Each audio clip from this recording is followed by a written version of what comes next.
February. We've already talked about that. Yeah, I mean, the thing is, like, you have a first mover advantage. So if you have the code done, the audits are done, launching before Hyper is probably a very killer move. Unless you want to build on Hyper, then you have to wait. So let me ask a question then. You have in previous streams said that you don't intend to turn on the burn pool until Hyper.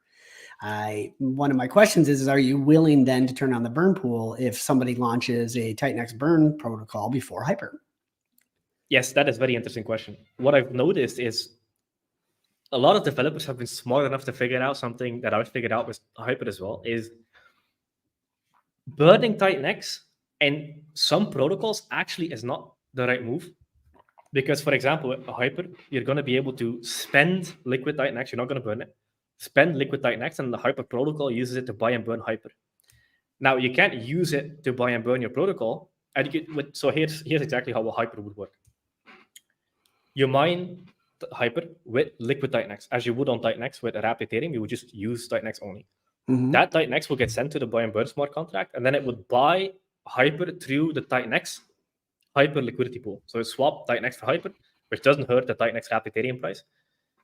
That would trigger some LP burning as well, and then it buys the Hyper and burns the Hyper.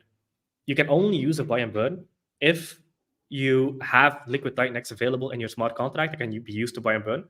Because if you burn it, you can only buy and burn with 8%.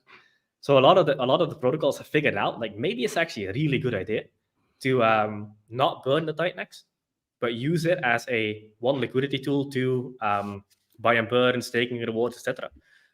Because when TitanX gets locked up in like staking pools, it's off of the market until the staking pool triggers.